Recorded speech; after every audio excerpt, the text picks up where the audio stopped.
I'm Andrew, and I'm setting out to make better videos for diesel enthusiasts. Follow along as I review products, do how-tos, and share my personal trucks here on Just Diesels.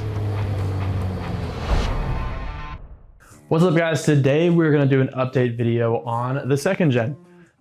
In this video, we're going to be talking about the Carli rear leaf pack. Now, in a previous video, I installed the full Carli Pintop system on this truck. This is a 3-inch, around there, height system, but I left the factory leaf packs on the truck purposely so that I could do a complete video on just the rear leaf pack, because this is something that a ton of you guys have asked me about. I don't know why this one's so interesting to you guys, but a ton of you have asked me about the rear leaf pack. So I saved that for a separate video, and I apologize, it's taken me quite a long time to get to this video, but in this video, I'm gonna be giving you my full thoughts on the Carli rear leaf pack, whether it is worth it or not for these trucks, because it can be used completely separate of the system, or it can be used as a part of the whole Carli system. And obviously that's any system, right? It can be their starter system, their dominator, whatever you wanna do in between. But this is the Carli rear leaf pack review for second gen trucks.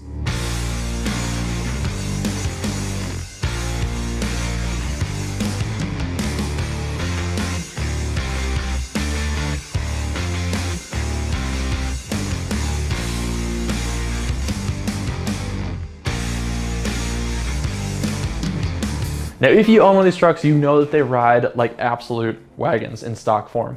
When I bought this truck, it was on a basic facelift in the front, and it rode so horribly on my drive back from Arizona that I immediately tore into it and did this Carli system on it.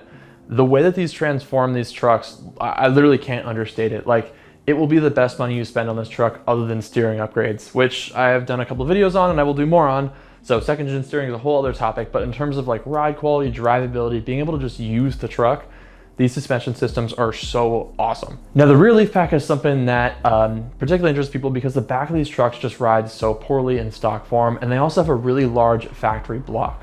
So Carli's leaf pack is made by Deaver Springs here in Southern California, specifically to their spec. Now, the whole goal of the Carli rear leaf pack on these trucks is basically to squeeze as much ride quality and wheel travel as possible out of the factory configuration of the truck. That means there's no cutting, there's no drilling, there's no permanent modification of the truck whatsoever to put this leaf spring in. You basically just take your factory leaf springs out and put these new ones in. Now, I've seen a ton of times where people will look at these leaf packs online and say that they have to be stiffer than stock because of how many leaves are actually in this pack. But the whole ethos, the whole like design theory behind this is basically that if you use a higher count of thinner leaf springs, you're able to get a very similar weight capacity, but with a lot more compliance. You're also able to get a lot more travel out of these springs. Now, with the Carli Pintop system on this truck, I'm getting 10 inches of front and 10.6 inches of rear travel. That's a huge jump over factory. The other thing that you're getting out of this is a lot more ride quality. Like I said, it's just basically more compliant. The final thing that's really cool about these leaf springs is that they delete the factory block. So blocks are basically the cheapest way to get extra height out of the truck. And so what Ram does is to make it easier for two-wheel drive and four-wheel drive to share the same leaf pack, they just chuck a block into the four-wheel drive trucks to make them sit taller. The catch to that is that you're going to get a lot of axle wrap, you're just going to get poor handling in general because you have that block and the leverage associated with that. With this leaf pack, you basically delete that block entirely, and you're able to get a lot better axle control to the back end of that truck, and paired with a bigger shock, this pretty much eliminates wheel hop, axle hop, all that stuff that you would get from having a standard leaf pack with a big block. Now, because you eliminate the factory block, you do need to run Timbren bump stops. These basically are going to relocate or drop the factory bump stop into the correct position. Normally, there's a tang that sticks out of the block, and that hits the bump stop on the frame of your truck. With that block gone and that tang gone, running these Timbren bump stops is going to allow you to properly have fully cycling suspension, but it's going to bottom out in the proper position. Now, CJC Off-Road sells these Timbren bump stops with this release spring kit you can buy on the website. I'll link it down below. But that's basically going to be what those are and how to make this whole system function and perform properly. Now, I'm sure all of you guys are wondering, are these leaf packs actually worth it? Is the price that you put in actually something you're going to get meaningfully in terms of ride quality, travel, all that stuff? So to try and answer your question in a scientific manner, I went to my buddy Marshall's house, we borrowed his Mini X, and I dug basically a flex course for this truck so that I could show you guys how much these leaf packs flex.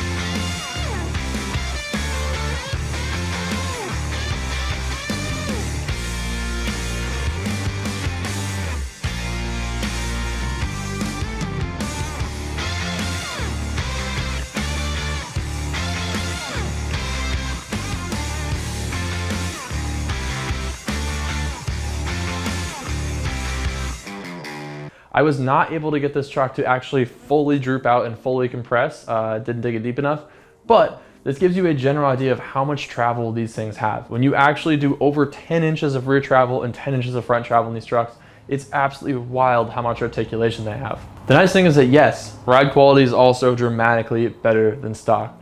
This system as a whole is a complete transformation of this truck. I can literally charge at speed bumps now for fun, hitting them at like 40 miles an hour just because I can.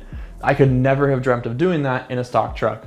The other cool thing about this is because this system has the large Carli tuned King 2.5 shocks that are specifically designed for second gens, you're actually able to get a lot more control out of the back end when towing. So typically when you're towing a heavy trailer, you'll kind of get that feedback. Like if you go over like a frost heave or something like that, the trailer kind of throws the truck around. With these big shocks, the truck stays totally planted. And speaking of towing, that's probably the final question you guys have is how much capacity is lost with these leaf springs? Yes, they are softer than stock. In my personal experience, somewhere between 500 to like 800 pounds of tongue weight is about where these leaf springs are happy. They can go somewhere around like 1,000, but it definitely does start to sit a little bit rear low with the truck. But past that, you'll probably want to do airbags, something like that. So just something food for thought. There's a couple different options there in terms of bags. That's probably its own video, all that stuff. But the easiest thing, because these kits already require Timbrins, Timbrin actually sells spacers for their kits. So in my 2 cents, what I would do and what I do with this truck when I tow heavy is I'll basically put those spacers in the Timbrins so they hit the axle sooner. Those basically act as a stiffer spring rate and they supplement the load when I need to. Then I can just take those out and I have full free reign of my travel. If you use an airbag kit, you are gonna lose a little bit of travel. So in my 2 cents, usually not worth it. The Timbrins make a lot more sense. Hopefully that helps you guys try and make a decision on second gen leaf packs. But in my 2 cents, basically this is as good as it gets within the factory architecture. You're not cutting anything off the frame. You're not having to relocate the hangers or anything like that. You're using the factory span, basically just dropping in a replacement leaf spring that rides dramatically better than stock. Is this supposed to be tuned and paired with one of Carli's shocks? Yes, but you can get away with this on any longer travel shock. Obviously you can't use your stock shocks because they're not long enough for the 10 and over 10 inches of travel basically you're getting out of this, but any of the Carli or Thurin shocks basically designed for a longer travel rear spring on these trucks will work just fine with these leaf springs. And it is a huge transformation in the way these trucks drive. So hopefully it helps you guys make a decision if you are shopping these for yours, but I'm very happy with the setup on mine. Out of everything on the market, I think the system that I have on here, that Carli Pintop setup with all the options, is pretty much the best bang for the buck you can get on these trucks if you want to have something that's very capable on road, off road, and pretty much everything in between. So hopefully that helps you guys. If you have any questions, always comment them down below. I'll catch you guys in the next video.